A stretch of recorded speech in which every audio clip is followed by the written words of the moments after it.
Hello everyone, this is Mr. Sachin Kharade, Assistant Professor, Kekewa College of Agricultural Biotechnology, Nasik. Now going to deliver a topic on somatic embryogenesis. So we'll proceed with this topic by the introduction of somatic embryogenesis.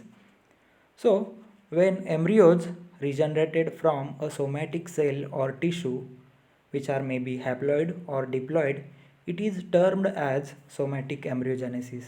So, somatic embryogenesis is a process which the somatic cells or tissue develops into a differentiated embryos. So, it was first induced in a suspension culture by Stewart et al. In the year 1958 and in callus culture by Reinhardt in the year 1959 of carrot. So, next is the diagrammatic representation of somatic embryogenesis. So, here we can see in the plate A there is a globular embryos emerged from yellow callus. B plate shows white globular and heart-shaped embryos. C plate show green cotyledonary embryos were formed from these globular structure. D plate shows the bipolar differentiation of embryos with root and shoot poles. So next one is the stages of somatic embryogenesis. There may be a four different stages. First one is the globular stage, second one is the heart shaped stage, third one is the torpedo shaped stage, and fourth one is the mature stage. So first globular stage, embryo is small and round shaped, we can say it is multicellular, so its shape and size becomes a circular. So it will develops its structure as a globular stage. Second one is the heart shape structure. So shape changes to a heart shape with the more cotyledons development. So after development of more cotyledons, there is a development of heart shape stage inside the globular stage. So next one is the torpedo shaped stage. It consists of initial cell or the shoot or root of meristem. So this step or this stage develops or start to develop a shoot or root structure from the cotyledonary structure. So fourth one is the mature stage. There is a embryo becomes a cylindrical and it will develop into the cylindrical structure and it looks like a cotyledonary structure. So next one is the diagrammatic picture of somatic embryogenesis. You can see first is the single cell which is taken for the development of embryo, which is inoculated on MS media, and there is a cell division happened inside this cell, and it will form a cell clump. So this cell clump we have to separate down, and under microscopic picture we can see the cells which are present inside the clump having a globular stage structure. We can see then after globular stage or globular structure, it will develop into a heart shaped stage, we can see here, and after heart shape it will develop into the torpedo or cotyledonary structure, and it will leads to the formation of shoot or root, and it will become a whole plantlet. So this diagrammatic picture will show each and every stage of this embryogenesis. So after that, these stages are we have to explain here. First stage is the induction stage. So we all know for the formation of callus or to formation of somatic embryo, we have to add the auxin plant growth regulator for the induction. So pro-embryonic masses are formed from this auxin concentration. There may be a 2,4-D is mostly used hormone for the formation of this somatic embryogenesis or for the induction of this somatic embryogenesis. Next stage is the development stage. So auxin must be removed from this embryo development. So inside the induction we have already induced a somatic embryogenesis. So in the development stage we have to remove the auxin concentration, and continuously use of auxin inhibits the embryogenesis. So that's why we have to remove the auxin concentration from the embryo development.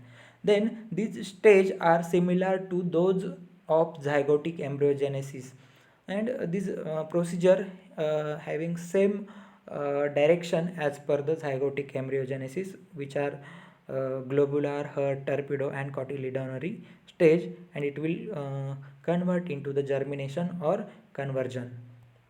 Next one is the maturation stage. Inside required a complete maturation with a apical meristem, radicle and cotyledons. So these three parts indicates our seedling or plantlet will get a form. So often obtained repetitive embryony, then storage of protein production necessary, and often required a ABA for the complete maturation. So ABA often required for the normal embryo morphology and precocious germination. So there is a two different types of somatic embryogenesis. First one is the direct embryogenesis and second one is the indirect embryogenesis. The main difference between these two types, there is only a callus. So first one is the direct embryogenesis, when embryos initiated directly from inoculated explant in the absence of callus phase. This procedure we can call it as a direct embryogenesis. But inside the indirect embryogenesis, the formation of embryo with callus phase, or we can say callus from explant takes place, from which embryos are developed. We can call it as a indirect embryogenesis. So inside the direct embryogenesis procedure is like this. So we have to select a explant, we have to inoculate this explant on a nutrient MS media, and from that inoculated explant directly formation of embryo will be happened. So this procedure we can call it as a direct embryogenesis. And inside the indirect embryogenesis we have to firstly select a explant, inoculation on the MS media, then it will leads to the formation of callus, and this callus will develop into a embryo like structure. We can call it as a indirect embryogenesis. So these are the microscopic picture of somatic embryogenesis. First one is the globular stage, second one is the heart shaped stage, third one is the torpedo stage, and fourth one is the cotyledonary stage. So this is the picture of somatic embryogenesis development inside the alfalfa, which has medicinal name, that is Medicago sativa L. So next one is the difference between zygotic and somatic embryos by the various variables. So somatic embryogenesis and the zygotic embryogenesis having some differences, we have to explain here. So first of all, somatic embryogenesis is formed by a sporophytic cells, and zygotic embryogenesis will form by the fertilized egg or zygote. So somatic embryogenesis is covered by uh, covered by not anything, which is not covered by anything, and the zygotic embryo will form or covered by a seed coat. Then output of somatic embryogenesis is only form a embryo, and inside the zygotic embryo output is the seed. We can get a seed after this embryogenesis formation. So nature of plantlet inside the somatic embryogenesis is somewhat the weak, and inside the zygotic embryo there is a healthy plant development. So somatic embryogenesis is completely like a mother plant, but so zygotic embryo will not formed like their mother plant or mother uh, and father. So next one is the propagation rate inside the somatic embryogenesis is very high, and inside the zygotic embryo there is a comparatively low. Then there are number of advantages of these somatic embryogenesis. We have listed here. We can go by one. So first one is the higher propagation rate. We can seen inside the previous slides. There is a higher propagation rate of somatic embryogenesis. Then there is a suitable for suspension culture.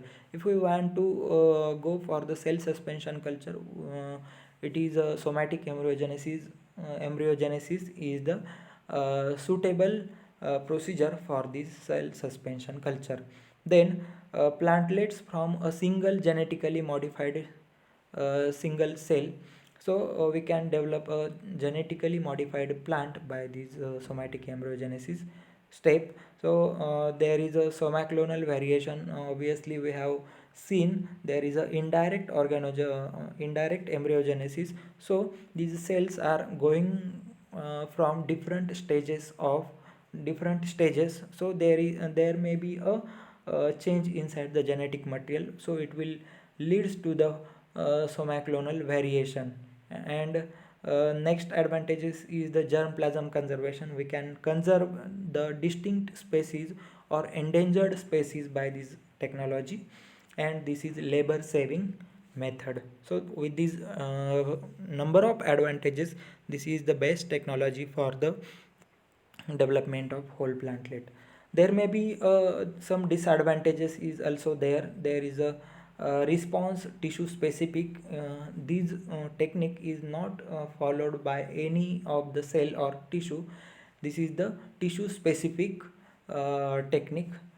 Inability to generate a large number of normal or free living plantlet. So there is a restriction of development of free living plantlet. May also include low frequency of embryo production of malformation embryos, complete embryo maturation, and unbreakable embryo dormancy or low plantlet vigor. There is a number of disadvantages is also there. It may create a unwanted genetic variation. We can say it is a somaclonal variation. It may produce unwanted or bad characters from these plants. So these are the some disadvantages of these somatic embryogenesis. So with this we can conclude that the somatic embryogenesis is the very important technique for the formation of plantlet, and there may be number of advantages for the plant and plant development.